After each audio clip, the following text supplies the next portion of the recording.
All right, so let's get started. It's my pleasure to introduce Douglas Rapp. CISM is a cybersecurity catalyst. Throughout his career, you will find he's squarely at the center of countless firsts. These include writing the first state-level cyber incident response plan, leading the Critic EX national exercise, establishing the Region 5 cyber protection team, and establishing Indiana's first cyber working group, which later evolved into both the Indiana Cybersecurity Executive Council and the Cyber Leadership Alliance. Doug has served as the advisor to the state of Indiana for cybersecurity and authored Indiana's Cybersecurity Economic Development Plan. He has started, scaled, and pivoted cybersecurity businesses and served as a consultant and entrepreneur in residence for Purdue University. Another page. His most recent accomplishment was creating a statewide immersion cybersecurity workforce development program and raised $3 million in commitments to student financial assistance. Doug is a published author, international speaker, and has testified before Congress on cybersecurity workforce development. A decorated combat veteran, his greatest accomplishment is having raised 2 amazing children and having been trusted with America's sons and daughters. With further ado, let's welcome Doug. Thanks, Dave. Well, thanks. So I appreciate all of you coming out tonight because it's 4:30 in the afternoon, which means that I'm probably standing between you and food and or beer. So, and you're very, very fortunate. So you're very fortunate because this is the first time giving this presentation. The next time this presentation will be given will be in Rwanda. So here at the end of next month. So you are the guinea pigs. So, but you also have the dubious honor of being here for the unveiling of a new hallmark term, which I'll get into, I'll point it out, and you'll be able to say, I remember when I heard that for the first time. So, security ethics and the end of the world as we know it. It's a pretty ominous title. How many of you actually read the little summary of what we were going to talk about tonight? So, okay, all right, 1, that's great. So, we live in a digital economy, and that's certainly no surprise to anybody that's here. And when we think about what a digital economy really is, we have to look at how we interact economically with other cultures, with the rest of the world. Many people have claimed that data is currency.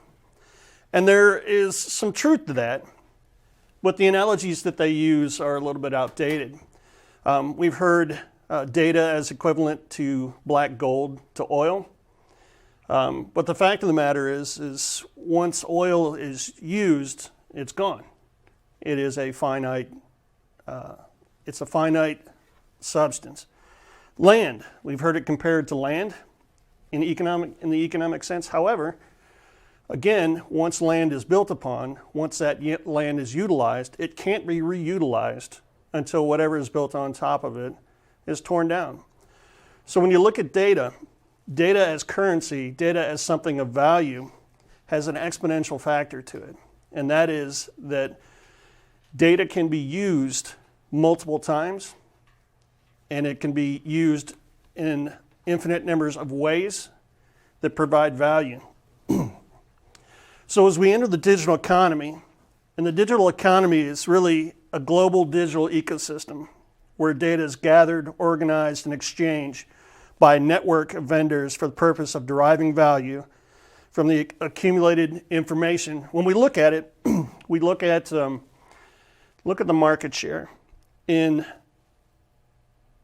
2015, $122 billion in data analytics and the exportation, the buying and selling of data.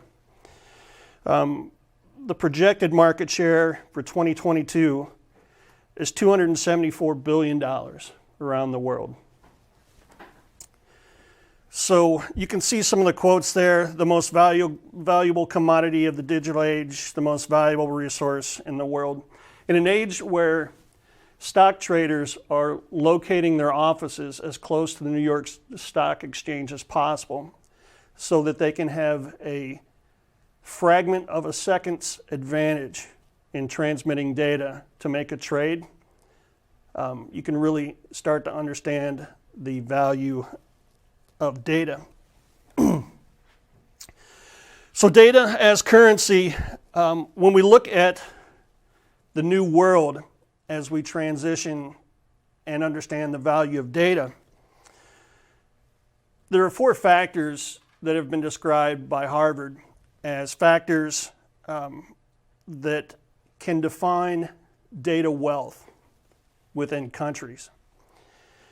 So we look at volume, the absolute amount of broadband consumed by a country, and in doing this research, the numbers that they were able to analyze really had to do with broadband consumption and utilization. So it's impossible to track the transition of data back and forth around the world and really quantify it. So when you look at how do you say a country is data rich or has the potential to be data rich?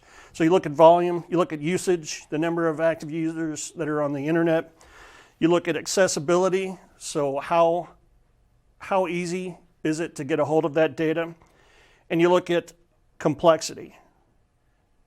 So what level of complexity can you perform with that digital activity? And if you look at this slide put together by Harvard, you can see that the United States is way out front. So when we look at companies like Indonesia or China or Russia, and we put them in the context of these 4 criteria that we've defined, volume, some of those countries you can see have huge volumes of data, but they limit accessibility. So they limit accessibility and usage for individuals.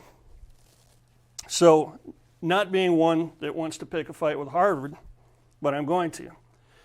And that is that I argue we cannot look at wealth in the context of nations anymore. In a digital economy, what we're seeing rise out of a digital economy is not, what's important is not necessarily and completely the wealth of nations, but what we're seeing is a rise of what I call data barons. Just like the old robber barons of the Industrial Revolution, who accumulated massive quantities of wealth and drove innovation and drove progress. What's arising right now, what I argue is what's arising right now is really about 7 companies around the world that have, in essence, these 4 criteria, and I'll explain a little bit that, these 4 criteria which make them and will make them more powerful than the governments and the confines of our national boundaries. So when you look at these data barons,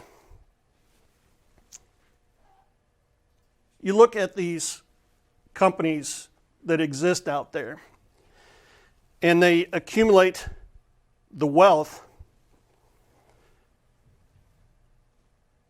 and access to the data. Who's collecting our data out there? All right. So who is actually looking, who has the means to go out and collect all that data that exists out there? So in 2015, the majority of the data that was collected in the world had been collected in the last 2 years. That's grown exponentially since 2015. So as we look at the 7 major players in the ecosystem, you really come up with two major countries where those companies exist.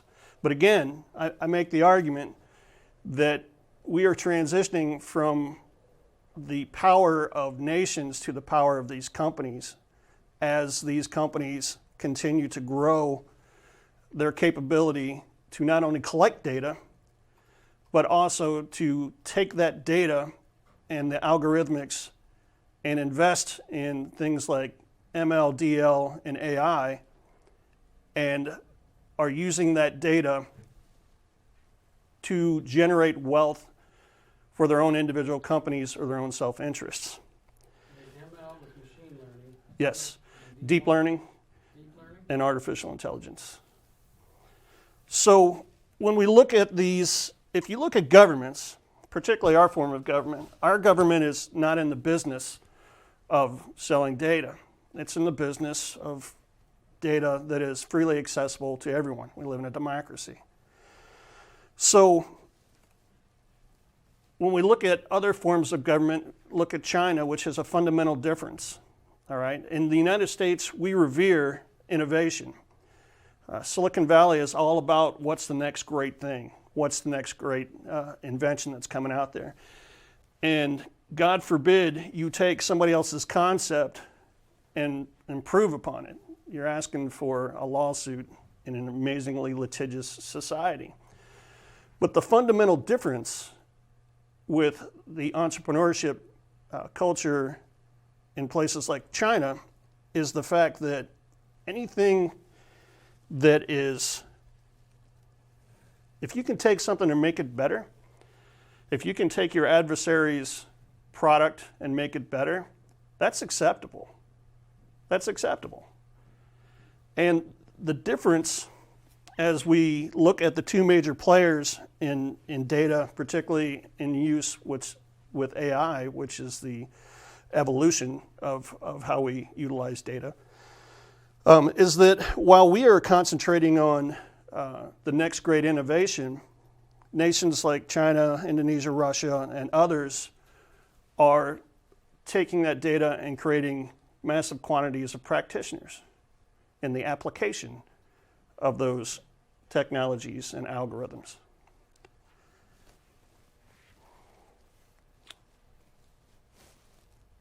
So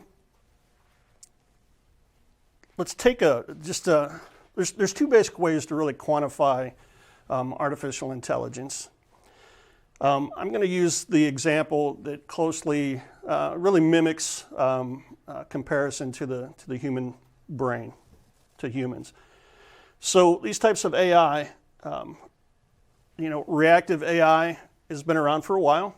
It's basically reacting to input. Limited memory, which is capable of learning from repeated processes of historical data and using historical data to make decisions. Those two exist. And the good news is only those two really exist right now. The theory of mind, where AI is used to better understand entities by being able to determine what their needs are, their emotions, their beliefs, and thought processes. That's being worked on right now. Emotional AI it's in the works. People are doing it. What exists only in theory right now is self-awareness. So, and I don't think I have to explain to you what self-awareness is. So keeping that in mind, if you read the synopsis of what I was going to talk about, or what I'm talking about tonight, I talked about rogue AIs. So, and what I've been talking about is really kind of a prelude to what we're going to get into right now. So, a couple years ago, Amazon decided that they were going to take an AI tool, which they built, and they were going to put it and revolutionize their human resources. What ended up happening, as you can see by the headline, is the algorithm, the AI came back and said, don't hire females. So, now why is that? So, what does it take to have really good AI? Anybody know? What do you have to have in order to develop artificial intelligence? Training data. Lots of data. Massive quantities of data. Massive quantities of data. So now, remember, we're talking about data as currency, all of these things.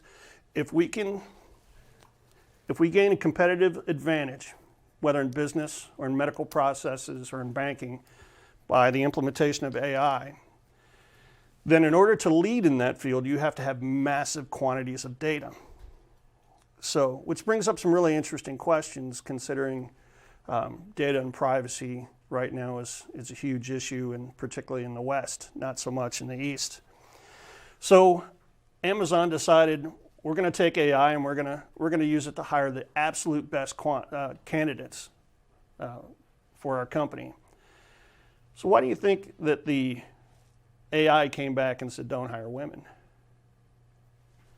The reason is the data set was flawed. It wasn't flawed. The data set was an accurate representation of historically what had been done. So the technology sector historically has been dominated by men. So the data set that was used to program the AI reflected that. So that brings up a very interesting ethical question. As we look towards the development of AI and as we gather and process data for applications, if our data sets are skewed like that, should we be altering those data sets to reflect the values that we aspire to versus what has historically happened?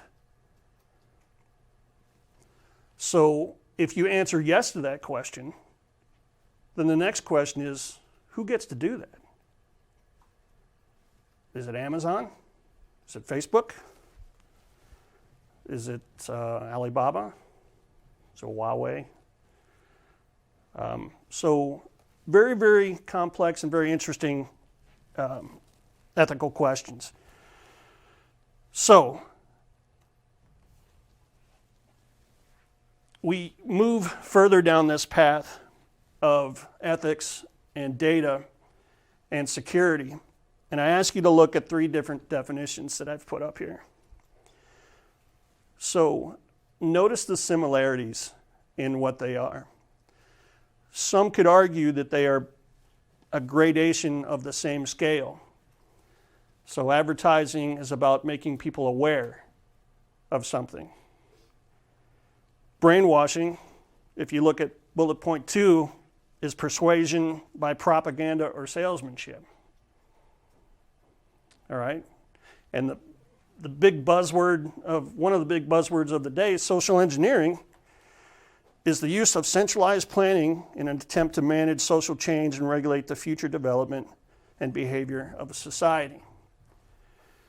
So I ask you to consider the techniques at which those 3 things are employed in modern society and where we're headed with those. So, has anybody seen The Great Hack on Netflix? Okay, a little dramatized, but definitely drives a point home. Cambridge Analytica. Has anybody really thought about what Cambridge Analytica did? And really, you heard a little bit about it during the elections and things like that. But when you take a look at what Cambridge Analytica actually did, they collected over 5,000 data points on every undecided voter in the United States of America and created individual advertising plans for those folks, for those people. So now I ask you, reflect back on that last slide, on those 3 definitions. Was it advertising? Was it brainwashing? Was it social engineering? Where do those definitions begin and end? So again, other very important questions that influence ethics in a digital world that's being transformed. So social engineering, by another definition, is the application of social science to individuals, to populations. So the more we learn about what influences society and what people react to, whether it's at the basic level, Maslow's hierarchy of needs, to the way that individuals interact, to the way that groups interact, to the way that nations interact, the application and understanding of how people predictably will behave when introduced with information. Companies like Cambridge Analytica and others, Bell Pottinger was another organization, practiced the theories of social engineering on whole nations. All right, they did it in Africa to a massive scale. And to some extent, it's still going on today. Cambridge Analytica used elections in Africa as the test case for what happened in the EU with Brexit, if you didn't know that, and with the last presidential elections in the United States. They were confident in their ability to accomplish what our last president wanted during his campaign because they had already done it using Africa as a test case. Now, they're not the only ones. So they got caught and they were really good at it. As we speak now, countries like Ethiopia and Nigeria are using spyware to influence dissidents in our own countries, to also influence people within their own boundaries on how they should vote.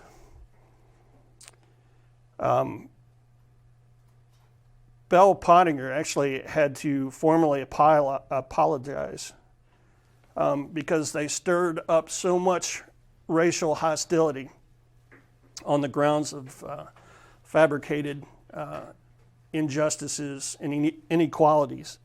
They actually had to come out and publicly apologize in South Africa for what they had done.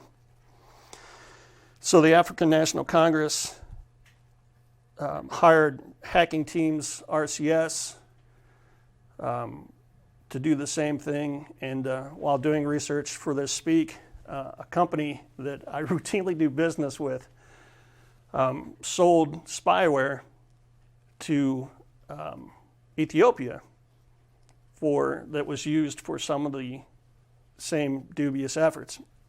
So we have to begin to ask these questions. Is it the responsibility of the company or individual that creates the product?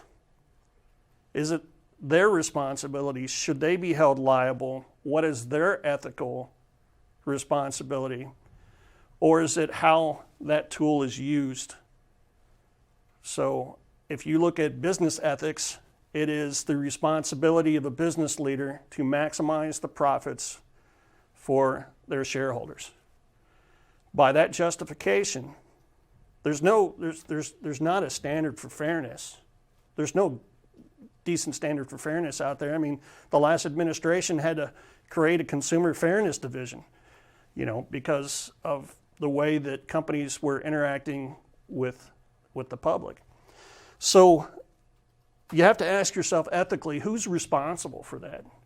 Is it the person or people or organization utilizing the spyware? Or is it the company that makes it? So very interesting. Yes? I was just going to bring up that, we did have an answer to that years ago in South Africa, and it was called divestiture. That it was the responsibility of the company owners to say, we're not going to own a company that does these things. And guess what? That affects the return to the shareholders, and then the CEOs, in their duty to the shareholders, have to respond. Sure. So, I would say that there's probably there's a difference between a Cambridge Analytica and the company that made the spyware, and the fact that Cambridge Analytica was all about the application and the intent for the use of the products and analytics that it was doing. Whereas you could, ethically you can argue, it's not the gun owner, or it's not the gun, it's the gun owner. It's the intent of the gun owner. And even to a certain extent, our judicial system has consideration for great consideration for intent. So, so it brings it's very, this is exactly what I'm talking about. It's a very interesting, complex, ethical question. So for sure, but Cambridge Analytica and Bell Pottinger both went out of business when it was discovered what they were doing. So, however, had they not gotten caught, my question, look what they already did before they got caught. So, and did they really even get caught? Were they doing something that was illegal? Were they doing something that was immoral or unethical? Those are the questions we have to ask, So, but that's a great great point. So in my little write-up for this, I talked about a fantasy world where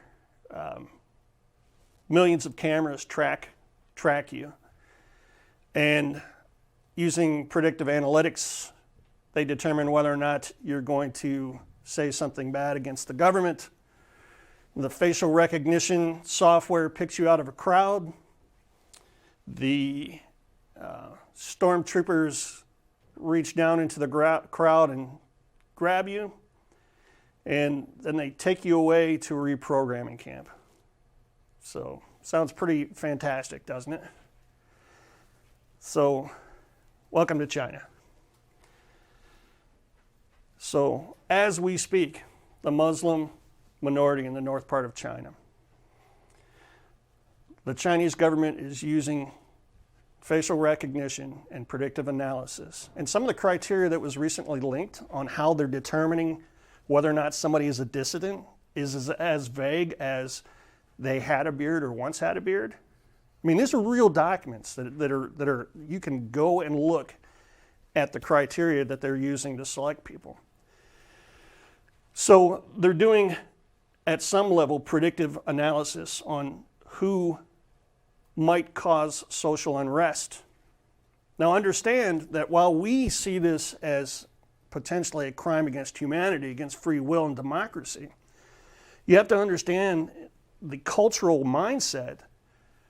Not everybody thinks like we do. I know it's a crazy concept, all right? But not everybody thinks like the West, particularly like the United States. The United States was a country that was founded, the city on the hill, right? We're supposed to be the great utopia for all the religious organizations that got kicked out of every decent country in Europe. So they were going to come here and build this shining city on a hill. All right. But in some cultures, and it's not right, wrong, or indifferent necessarily, but in some cultures, social stability is more important than individual rights. So, right now, as I said, the Muslim minority in northern China is being picked up. There's a huge, massive intelligence collection, data collection effort, both a physical one with agents operating within the populations, and the utilization of AI and ML and DL in determining who the people are who are likely to become dissidents. As I said, facial recognition software, millions and millions and millions of cameras, all connected. Being able to identify those people, and they're taken away to camps to be reprogrammed. And this is an actual satellite photo of one of those camps. So they exist. The official message on this from the Chinese government, and I don't feel like I'm picking on the Chinese so much, but right now they are the other AI world power. So, but the official line from the Chinese government is that they are teaching them how to better integrate with society. But the fact of the matter is you have to ask yourself, how does this different from other regimes that we've seen try and accomplish this with more brutal or less sophisticated methods, like we saw in Cambodia and Vietnam and other places, even in Russia. So this fantastical environment, where you've got Tom Cruise running around trying to prevent crimes before they happen, to some extent, it's here. It's here. It's level 2 AI, but it's here. So the good news is, if you go back to that classification for AI, is we're still only at level 2, which means right now is the time that we need to ask ourselves these incredibly hard questions about ethics and how we want our data to be utilized and how we want our algorithms to represent whatever values we choose. So if this scares you and you think, well, hey, at least we're not doing that in the US, all right? Anybody ever heard of B-Link? Okay, so B-Link is the city of Indianapolis who has partnered with businesses and residents all through Marion County who can voluntarily connect to the police, connect their security cameras to the police intelligence center. So, not quite a nation-sponsored effort to subjugate a whole culture or society or religion. But what I'm telling you is that if we don't address the human ethical aspect of this, it's not a leap too far that this technology that we're using on our own is utilized for a nefarious purpose. Right now, this system is being used to solve crime. And it's within the police department in Indianapolis, they do predictive analysis on crime. They absolutely do. But my point to this is it's not just China. It's here too. It's here too. And we have not only a responsibility, but an obligation to inform the people that control this technology of what values that we want for them to represent. As a society, we have to determine that. So that brings up a really interesting question. I've talked a lot about technology and the use of data and how people are using it, and is a tool good or is it bad? Is it the way it's used? Is it not the way it's used? And we've been talking about ethics for a long, long time as a race, as a human race. So you can see Immanuel Kant deciding whether or not one's actions are moral. It should be considered what the universal benefit is. So by Kant's theory, if I were to steal, I have to ask myself, if I want to determine whether or not it's moral or ethical, I have to ask myself, if everybody stole, would that be a good thing or a bad thing? And that's how Kant said we should determine what our ethics are.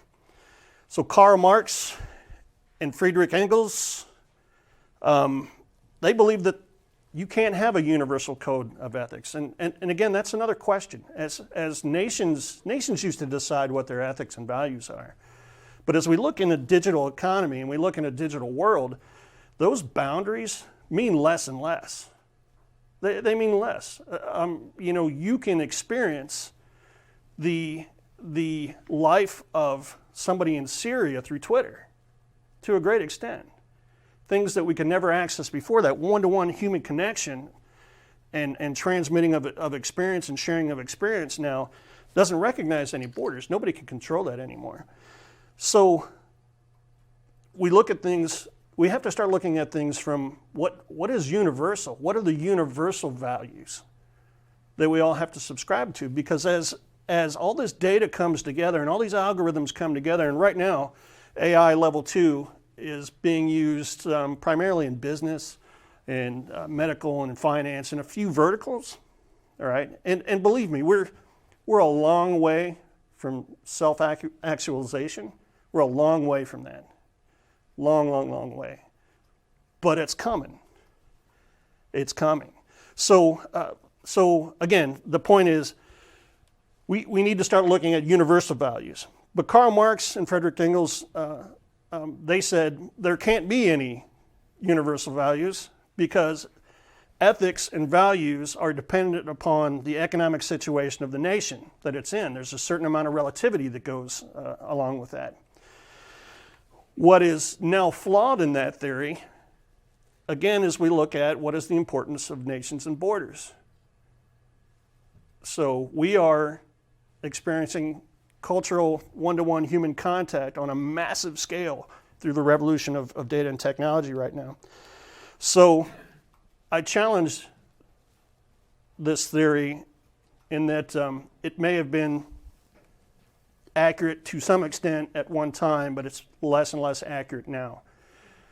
So as we work towards convergence, we are less, and I was in the Army for a long, long time, so this is not a betrayal of our nation, but it's less and less important on an individual level whether or not we're Americans or Saudis or Chinese or Panamanian. It's less and less important.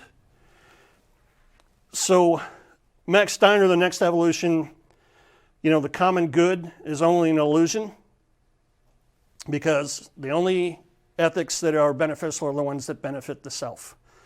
So if you go to the fact that we are all born naked and alone and we all die alone, his argument is that ethics, we can justify anything that becomes self-serving. So, and then Friedrich Nietzsche, everybody's favorite crazy person, thought that everything that the powerful do is moral. So I don't know where he got that, but I don't know where he got a lot of his theories. I'm sure there's something to it. I just find it to be ridiculous. So we look at the data revolution. We look at the security of ourselves, our personal information, the way that we live, democracy, freedom. Think about democracy and social engineering. There's something if you want to chew on it for a while. Are the choices you make really your choices anymore when we're applying social science theory to marketing? So one could argue that those X amount of votes in the last election, did they really vote the way that they wanted to, or did we cross that social engineering, brainwashing, advertising boundary?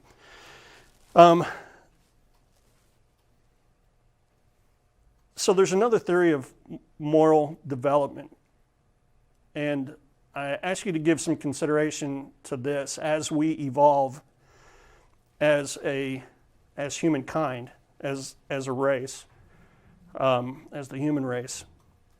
I ask you to keep this in mind. Can we evolve to a level of individual ethical standards that in an age where individuals can access power and knowledge at massive scales, all right, you no longer have to come to Purdue University to be the world's best hacker.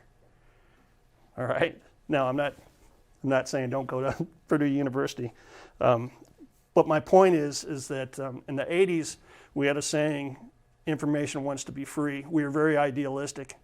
And when the universities and the government owned the internet, we would break into the internet in order to gain access to knowledge. And what we thought was that access to knowledge will allow people to raise themselves up out of their condition, just like the printing press and the Gutenberg Bible. We believed that. The one thing we didn't take into account was that very, very, very basic ethical question. And that is, it's not knowledge that's inherently good or evil. It's how you use it.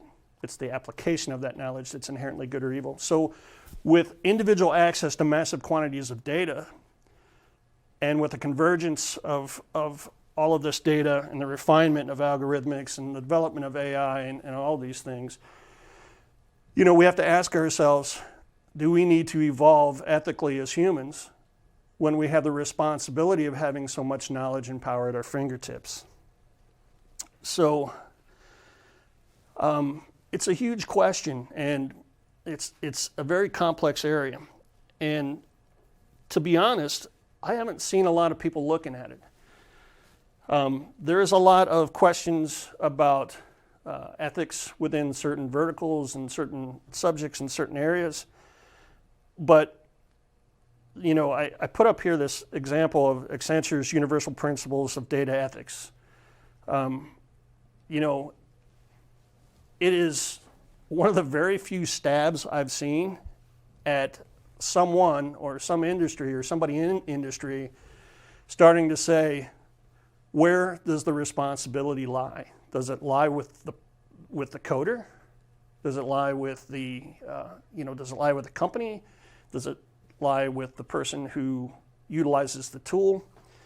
And I just don't see a lot of work getting done. In 1948, the UN came up with the Universal Declaration of Human Rights. How has that gone? You know, we still can't enforce human rights around the world. You know, so when we look at universal ethics or a universal code of conduct, and we do it through the cultural lens of different countries and different societies, it becomes an incredibly complex ethical question.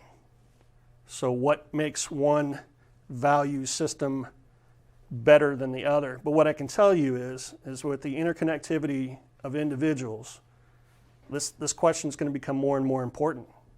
What are the universal values? We can wait for it to evolve, but can we wait for those universal values to evolve while we rush into technology like quantum computing and AI in other areas? So I've seen some things out there. Global bioethics. Anybody seen anything on biohacking? So CRISPR technology. You can buy kits on the internet now. Do it in your garage. So we're now starting to convene global organizations to talk about these things and to help define what those ethical responsibilities are. You know, is withholding a cure because you don't know, or a solution, potential solution, because you don't know the effects, the long-term effects of it, you know, is that ethical versus unleashing an unproven or untested technology out there? So I've talked about kind of a lot of things at a really high level here. And I hope that I've given you something to really chew on. It's not what I'll be able to affect in the remainder of my time here on Earth in this area will be pretty small. But those of you that still have many more footsteps on this earth, these are the decisions that you're going to have to make. These are the things that you will confront. These are, you will become the leaders and the researchers and the scientists and the coders. And you will have to make those moral and ethical decisions at some point on how your technology, or how the technology in your life influences you and the decisions that you make, your quality of life, how it impacts other people. So I would just ask you the more complicated things get, is to go back to the most simple things, and that is, how do we wish to conduct ourselves as a human race? How do we wish to treat each other? How do we want the future to look? And, you know, work on those hard questions. They're yours. So that's all I have for tonight. I appreciate all of you coming out. I'll be happy to answer any questions that you might have. I know that's a lot of really deep, heavy stuff. So, Frank. I know you're pretty in touch with the government and some of the legislative issues. How do you think, like, the state and the federal government are kind of addressing some of these key issues? They're not. Right now, the industry the industry is smart enough. So it's been pretty interesting. So specifically to AI, we've heard several tech leaders, prominent tech leaders, come out and actually say to the government, we need to regulate this. So what I would say is there's a lot of great people in Washington, D.C. I mean, I believe that there's a lot of people there that are trying to do the right thing. But I don't know if there's a level of understanding about the effects of what technology and data and convergence, singularity, what that's bringing for the future. And I'm not sure that the industry right now, particularly in the United States, is very interested in influencing privacy. And how I segue to that is the fact that with privacy, that limits the data that can be collected and how it can be utilized to some extent. In China, they don't have those restrictions. The population freely gives up their data in order for convenience. So, and to some extent, we do. We give it up in Facebook, and we give it up in Amazon and in our web browsers and all those things, and those 15-page legal disclaimers that nobody ever reads, but we all check off on. So right now, to my knowledge, there are no international work groups or think tanks that are specifically looking at ethics and data in the application of AI. I'm sure there are some out there, but I'm telling you, it's just not, our governments aren't looking at it. And one other question, I know you were just back from Israel. Is there anything in Israel they're doing that's unique, or any best practices over there that we should be duplicating? So again, Israel is, my experience with Israel is that they are an incredibly innovative society. And I believe that innovation is born of three different things. Innovation is born out of research. Innovation is born out of businesses that do business daily, that have to invent processes or naturally come up with processes that make their lives easier. And then necessity. I mean, necessity is the mother of invention. So specifically within Israel, they're constantly at war, particularly in cyberspace. So they are very good at technology. They're the second largest exporter of goods and services for cybersecurity in the world, which is about 30 times their weight per capita. So I would say innovation is what their hallmark is. And they've also figured out how to commercialize that innovation, mostly through support through the state of Israel, through the country. So they've got a great way of doing that. But particular technologies, I mean, they've got all kinds of cool technologies. A lot of water technologies, and because of their needs over there. And definitely a lot of security applications, social media applications. They love our cell phones. So if you ever go to Israel, you don't want anything on your cell phone to be owned by somebody else. Take a burner. So it's just a fact of life. So, yeah. So, and you know, I talked a lot about China and the cultural differences and the way they view things there. But you know, our allies are, you know, I won't say our allies do similar things. I mean, we all spy on each other. So, you know, the largest spy ring ever busted in the United States was Israel. So, anyway, any other questions? Come on, somebody, yes. I think basically it depends what your reference frame when you're talking about, say, data or oil or whatever. Nowadays, it's basically the dollar and the markets, and it used to be some people, they worshiping the golden calf. Now they are worshiping the bull market. Now, what's going on right now is somebody wrote a book about the black swan. And right now, it seems there's a flock of black swans which are coming in, and basically in the regular media, they don't talk about it, even though there are a whole bunch of things going on, particularly in China.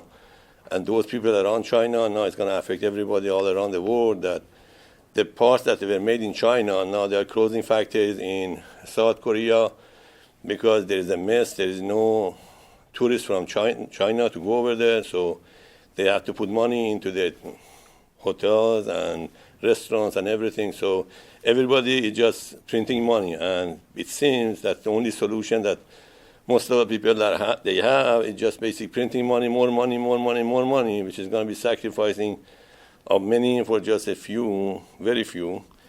Now, as I said, you're talking about the oil. Oil is some necessity. You have to use it. It doesn't matter who you are, where you are.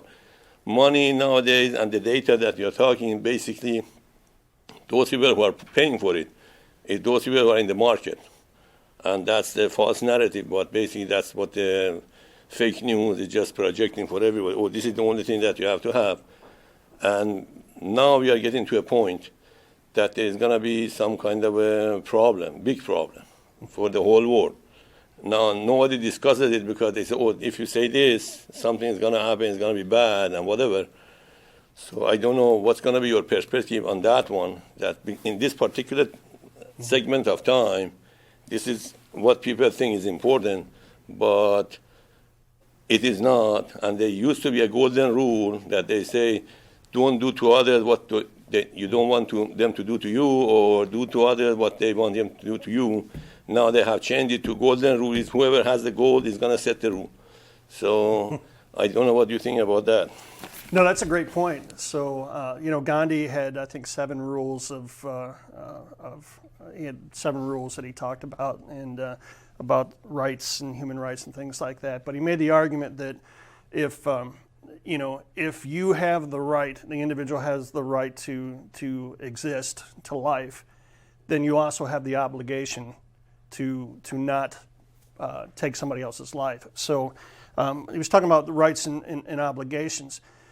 So within the world today, we talk a lot about what our rights are, but we don't talk a lot about what our obligations are. So,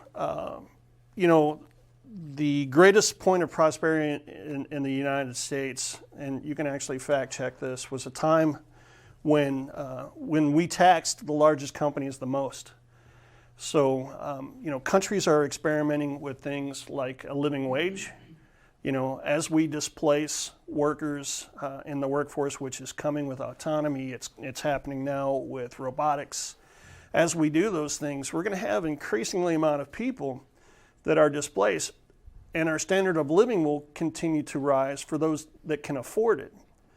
So, so again, this takes me back full circle to, how do we wish to define ourselves as we move forward? Now, I'm not going to talk politics and candidates and stuff out there, but in the richest country in the world right now, we don't have a healthcare system that takes care of the most disenfranchised people in our country. So what are we going to do even more when people don't have jobs? When they're replaced by economies or by autonomy and things like that. And then you look at the gathering of wealth up there, businesses and people are collecting wealth right now. They're not reinvesting it. They're holding on to it. So if you look at the richest people in the world today, they're not redistributing that wealth.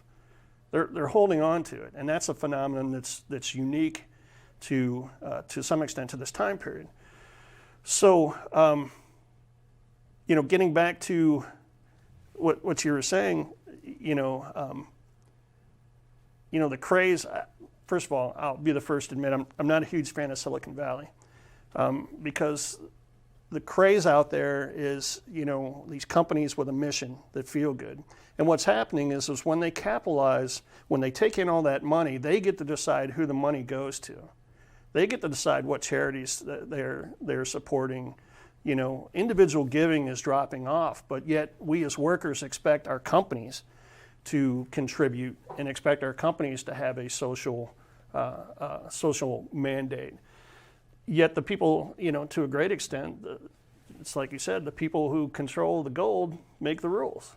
So, and that goes back to Nietzsche, right? Who said that the rich and the powerful, anything they do is moral. So again, very, very complex questions, but Absolutely. I am a bit of an optimist in the fact that with this human connection, without the boundaries and the vestiges of bureaucracies of governments, and I'm not an anarchist, but with the ability to connect one-on-one with people, an experience that you used to only get through traveling to a different country, that we can achieve a higher level of understanding in human needs. I was a soldier for a long time, and what I can tell you is I've been to some of the worst places in the entire world. And what I know to be true is that when I sat with a Bedouin, the Bedouin wanted the same things that I wanted at a very, very basic level. They wanted safety. They wanted the ability to have some opportunity to feed their family. You know, those basic Maslowian, I don't know if that's a word, but I'm coining it now. But those basic needs, human needs, they wanted those also. Now, all the trappings that came on top of it, you know, come with societal controls, you know, like what tribe do you belong to, what country are you, you know, what's your religion say, or whatever. So I'm a bit of an optimist in that one-to-one human connection, that this next generation will be much more evolved in that awareness than we were. And then we can shake off some of the trappings of, you know, I can't talk to you because you're a communist, you know. So, I mean, that's just stupid. So, yeah. I have one more question. Sure. They said some people, they believe that basically because of all these gatherings, there might be some kind of a crash or something, that maybe the dog was below 10,000 or whatever, but then it's going to recover and then it's going to go up to maybe 50, 60,000. And they say by that time, because of the way that they're behaving and creating money, probably it might be 60, 70,000, but the loaf of bread is going to be basically $2,000. So what do you think about that, what they are saying about this? I think our economies are too hopelessly entwined to allow that to happen anymore. I mean, we bail out our system now instead of allowing it to fail. So as we teeter towards these things, we'll take the most extreme measures that we can to keep our economies in line. But so I don't see an apocalyptic crash coming, or with the economy, with any with any of this. I mean, that term "too big to fail," the whole world is that way now. I mean, we can't go to war with China. We can't go to war with Russia because our economies are too hopelessly intertwined. So, and I think that's a good thing. So, because that's basically what you are saying. The Bible said, the blessed are the peacemakers. But what they are saying over here are blessed are the warmongers. Because you know, all of these industries involving war, they are going up and everybody believes in them rather than believing in peacemaking. So as I said, you might be an optimist. I'm also an optimist in general, but the way I look at what's going on around me, I just don't listen to regular news. It's brainwashing. You go a little bit behind the news. Because when you look at China, they say 500 people, 1,000 people, 2,000 people have died, and there are maybe 75,000 are infected. Then you look at it, you don't close the industrial hub of the world for maybe 2,000 people, 75,000 or something like that. So something doesn't add up. So that's what I'm saying. But I agree with you. There are a lot of things that you talked about, and they are basically major point that everybody has to discuss with their people around them and then decide what they want to do. Yeah, I'm kind of encouraged. I mean, this whole, I forget what the name of the virus is, that's the coronavirus. So, yeah, well, I heard somebody refer to it as the Kung flu the other day. I thought it was rather interesting, but I'm actually kind of encouraged by it because, you know, seeing the world respond to something that's potentially a pandemic, you know, and respond in a coordinated fashion, I think is encouraging. And again, as we become more intertwined, I think that we will see more of that. And we do see more of it now. So we see world reactions to things that affect us all. So we can't afford not to. So, did you have a question earlier? So my question is that so I completely agree with the way you spoke about how the corporates especially need to have certain rules and ethics on how they utilize our data, which is available publicly, and I believe the acts like the GDPR and the CCPA are maybe one of the forefront acts in allowing us to properly set rules and guidelines on how data is being utilized. But I also believe in the sovereignty and the freedom of data in the internet.